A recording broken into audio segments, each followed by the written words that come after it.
Rabies daily. Hi friends, എല്ലാവർക്കും എൻ്റെ പുതിയൊരു വീഡിയോയിലേക്ക് സ്വാഗതം. എല്ലാവർക്കും സുഖമാണല്ലോ അല്ലേ? ഞാനിന്ന് വന്നിരിക്കുന്നത് ഒരു പഴം കൊണ്ടുള്ള റെസിപ്പി ആയിട്ടാണ്. ഇച്ചിരി അധികം പഴുത്ത പഴം കൊണ്ട് നമുക്ക് എങ്ങനെ ഉന്നക്കായ ഉണ്ടാക്കാം എന്നുള്ളൊരു രീതിയാണ്. ഉന്നക്കായ്ക്ക് സാധാരണയായിട്ട് അധികം പഴുക്കാത്ത കായാണ് എടുക്കല്. ഇത് ഞാനിപ്പോൾ ഒത്തിരി പഴുത്ത കായാണ് കേട്ടോ. അപ്പോൾ അത് വെച്ചിട്ട് ഉന്നക്കായ എങ്ങനെ ഉണ്ടാക്കുക എന്നുള്ള റെസിപ്പിയാണ്. അപ്പോൾ നമ്മൾക്ക് അത് പഴം ചെറുതാക്കി മുറിച്ചിട്ടുണ്ട്. അത് ഞാൻ കുറച്ച് വെള്ളം ഒഴിച്ചിട്ട് ഒന്ന് വേവാൻ വെച്ചിട്ടുണ്ട് കേട്ടോ. അപ്പം അധികം പഴുപ്പ് ആയിപ്പോയി കായുകൊണ്ട് എന്താ ചെയ്യാമെന്ന് വിചാരിച്ചിട്ട് പഴംപൊരി മാത്രമല്ല നമുക്ക് ഇതുപോലെ ഒന്ന് ഉണ്ടാക്കി നോക്കാം കേട്ടോ. അപ്പോൾ ഇതാ പഴം ഏകദേശം ഒന്ന് വെന്ത് വരുന്നുണ്ട്. ഇതിലുള്ള വെള്ളമൊക്കെ ഒന്ന് വറ്റിയതിന് ശേഷം നമുക്കത് നന്നായിട്ടൊന്ന് ഉടച്ചെടുക്കണം കേട്ടോ. ഇനി നമുക്ക് പഴത്തിൽ ഒഴിച്ചിരിക്കുന്ന വെള്ളം വറ്റുന്നത് വരെ ഒന്ന് വെയിറ്റ് ചെയ്യാം. അത് വെള്ളം വറ്റി കഴിഞ്ഞതിന് ശേഷം നമുക്കൊരു തവി വെച്ചിട്ട് നന്നായിട്ടിത് ഉടച്ച് കൊടുക്കണം കേട്ടോ.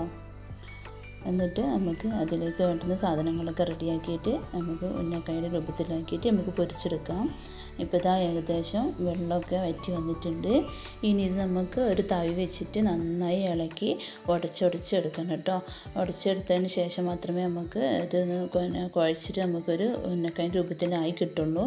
കഷ്ണം ഉണ്ടാകാൻ പാടില്ല. അപ്പോൾ നമുക്ക് തവി വെച്ചിട്ട് അത് ഉടയുന്നത് വരെ നന്നായിട്ട് ഇളക്കി ഉടച്ചെടുക്കണം കേട്ടോ.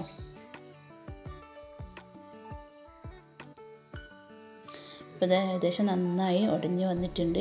ഇനി നമുക്കിത് കുറച്ച് നേരം ഒന്ന് തണുക്കാൻ വെക്കണം. ഒന്ന് തണുത്തതിന് ശേഷം ഇതൊന്ന് നല്ല പഴുത്ത പഴം ആയതുകൊണ്ട് തന്നെ കുറച്ച് ലൂസായിട്ടിരിക്കുന്നത്. അപ്പോൾ അതൊന്ന് തണുക്കുമ്പോൾ കുറച്ചൊരു ടൈറ്റ് വരും.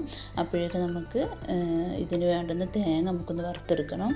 അപ്പോൾ ഞാൻ അത്യാവശ്യം വലിയൊരു മുറി തേങ്ങ എടുത്തിട്ടുണ്ട്. ഇനി നമുക്കൊരു ചട്ടി വെച്ചിട്ട് അതിലേക്ക് ഒരു സ്പൂൺ നെയ്യ് ഒഴിച്ച് നമുക്ക് തേങ്ങ ഒന്ന് വറുത്തെടുക്കണം കേട്ടോ.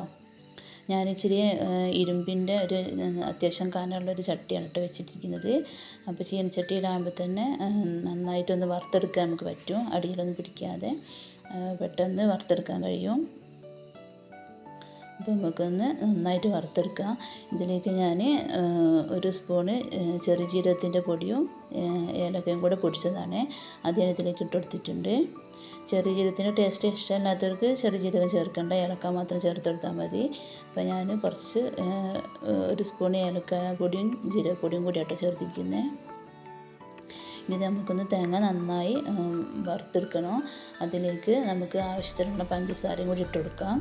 മധുരം നന്നായിട്ട് ആവശ്യമുള്ളവർക്കാണെങ്കിൽ അതിനനുസരിച്ച് ഇട്ട് കൊടുക്കുക. ഞാനിപ്പോൾ കുറച്ച് പഞ്ചസാര ഇട്ടിട്ടുള്ളൂ. അപ്പോൾ പഴം നല്ല പഴുത്ത പഴം ആയതുകൊണ്ട് തന്നെ അത്യാവശ്യം നല്ല മധുരം ഉണ്ടാവുമല്ലോ. അപ്പോൾ ഞാനൊരു 4 സ്പൂണോളം പഞ്ചസാര ഇട്ട് കൊടുത്തിട്ടുണ്ട്. ഇനി നമുക്കിത് രണ്ടും കൂടി ഒന്ന് നന്നായി ഇളക്കി യോജിപ്പിച്ച് പഞ്ചസാര ഒന്ന് അടുത്ത് വരുന്നവരെ നന്നായി ഇളക്കി യോജിപ്പിച്ച് കൊടുക്കാം. അപ്പോൾ ഇതാ തേങ്ങയും നിറമൊക്കെ മാറി വന്നിട്ടുണ്ട്. നന്നായിട്ട് മുരിഞ്ഞ് വന്നിട്ടുണ്ട് കേട്ടോ. ഇനി നമുക്ക് തണുത്ത് വന്നിരിക്കുന്ന ഈ പഴത്തിലേക്ക് നമുക്ക് വറുത്തെടുത്ത തേങ്ങ കുറേശ്ശായിട്ട് ഇങ്ങനെ ഇട്ട് കൊടുക്കാം കേട്ടോ. ചൂടോട് കൂടെ തന്നെ ഇട്ട് കൊടുക്കണം. തേങ്ങ ഇച്ചിരി ചൂടോടെ ആകുമ്പോൾ പഴത്തിലുള്ള കുറച്ച് വെള്ളം കൂടി ഉണ്ടെങ്കിൽ ഒന്നുകൂടി വലിച്ചെടുത്തോളും.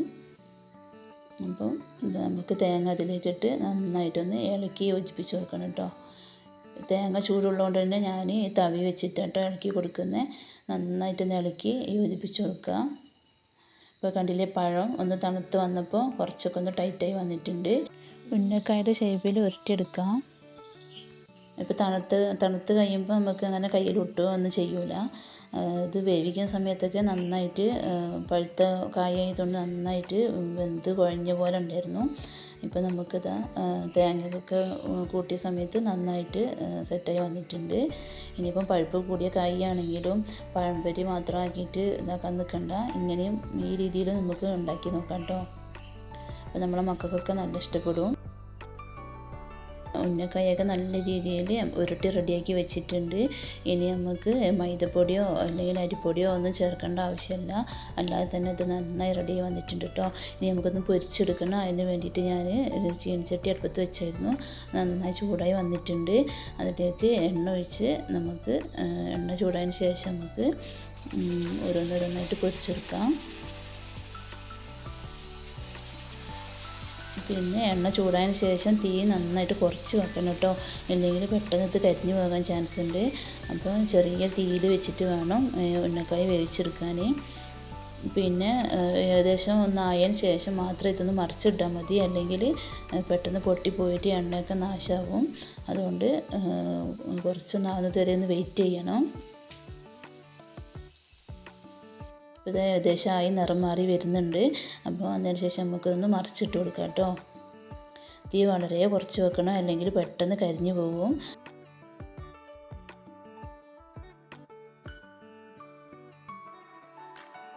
ഇനി നമുക്ക് ബാക്കിയുള്ള ഉന്നക്കായും കൂടെ പൊരിച്ചെടുക്കാം കേട്ടോ.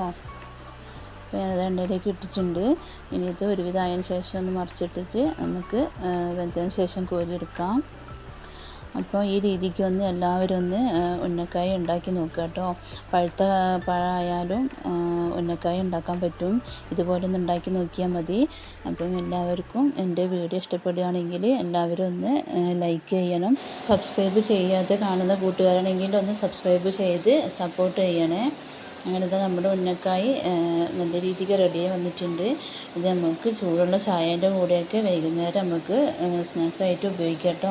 പിന്നെ മക്കൾ വരുന്ന സമയത്തൊക്കെ മക്കൾക്ക് ഇത് ചൂടോടെ ഉണ്ടാക്കി കൊടുക്കണം, മക്കൾക്ക് നന്നായി ഇഷ്ടപ്പെടും. അപ്പം മറ്റൊരു വീഡിയോയുമായിട്ട് ഞാൻ വീണ്ടും വരാം.